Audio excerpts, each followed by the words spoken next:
Woohoo! Okay. So I just came out of a 3-hour screening. It's Adam here again with another quick instant movie review for you. I just came out of a 3-hour screening of the new Ari Aster film called Beau Is Afraid. This is a film starring Joaquin Phoenix in the title role of Beau, a middle-aged man living in a horrendous apartment block where if the killer spiders don't kill you and the people and the lift, which is a death trap, the people outside the apartment will certainly kill you, including a nude man running around stabbing people. Yeah. So Beau is tasked with a pretty simple task, really.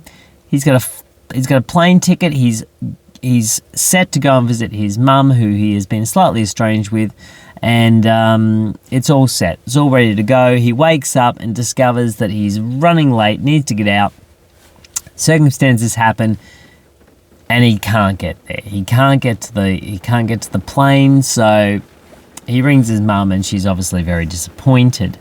A few circumstances occur, and Beau discovers through a very awkward phone call with a courier that his mum may indeed be dead. Not only dead, but decapitated dead. So now the race is on for Beau, not only to see his mum, or not really, but to get to her house before the funeral takes place, and she is buried and he can't pay his respects. So he goes on a small odyssey, and everything, I mean everything, is thrown at Beau. So this becomes quite an existential trip for this man, who is just a loser. Let's be honest. Joaquin Phoenix in this film is quite astonishing. For me, Joaquin Phoenix has been amazing throughout his entire career. I loved him in Signs. I loved him in Gladiator. I really loved him, and this is probably the closest that you'll get in regards to a performance of the similar caliber as we saw tonight, is in Lynn Ramsey's You Were Never Really Here, which is a phenomenal film. If you have not seen that, you should definitely go and see it.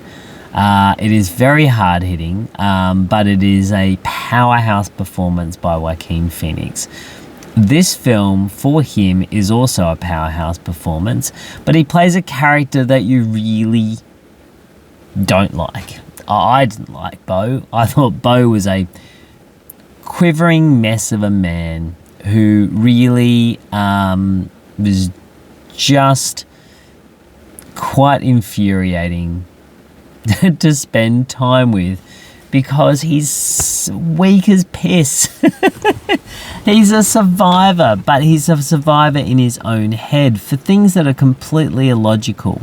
Now, the really interesting thing about this film is that you don't know, because there is no other perspective to work off but Beau's. So you don't know really if what you're seeing on screen is fact, fiction, hallucination, manifestation, true or false. Which is interesting that we are left with that from the viewer's point of view, but you kind of think that a lot of this stuff is happening because that is the reaction that he's having to it, and he's got the physical scars to show that certain stuff did actually happen. So there's a certain amount of that.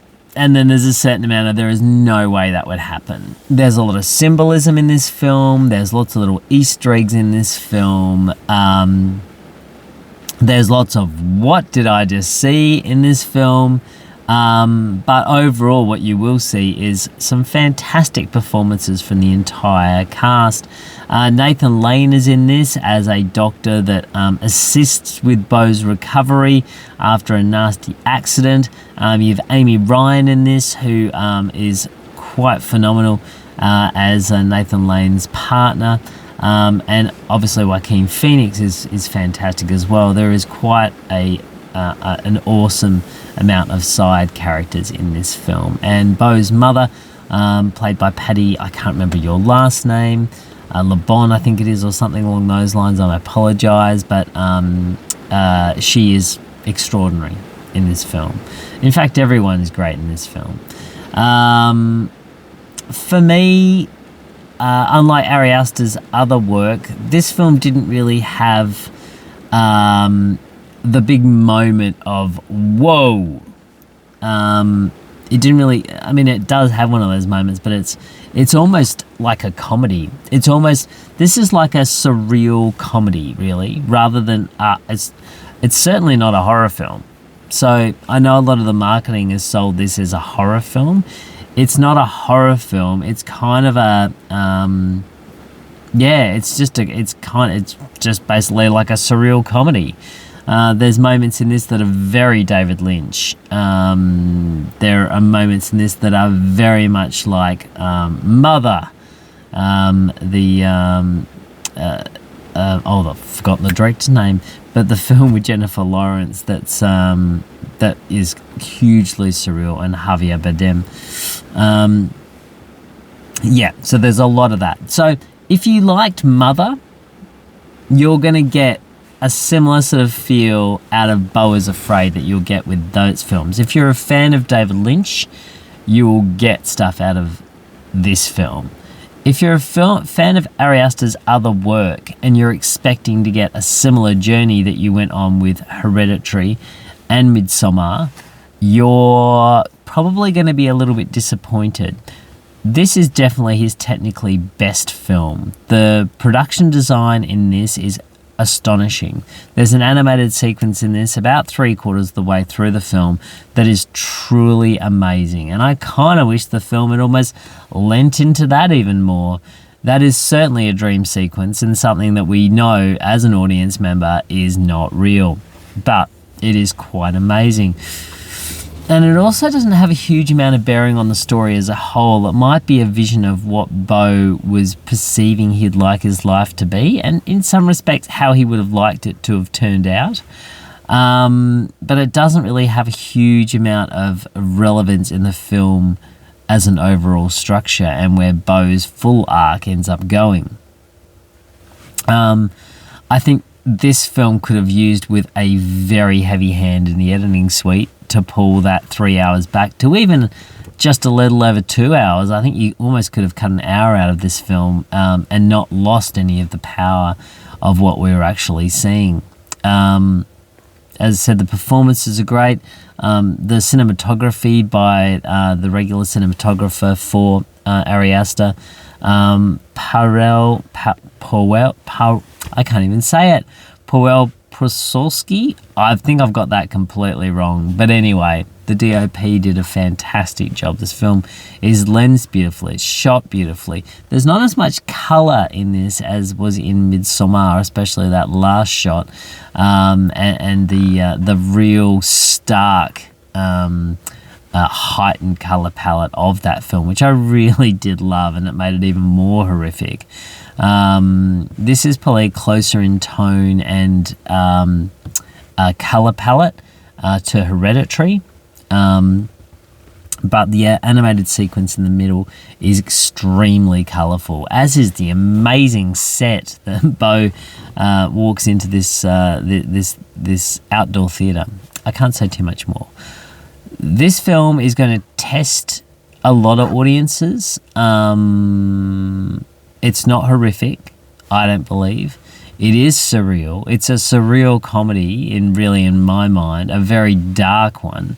But if you're willing to give Ari Aster his moment to shine with something that costs a lot of money, that's obviously a lot of therapy going on screen, with a fantastic central performance by Joaquin Phoenix, I think it's worth giving it a go. It's just very different to his other films, and it isn't going to have that full shock value that you have it seen before in his other work. I still believe that Hereditary is definitely his best film. this is a very different beast. Yes.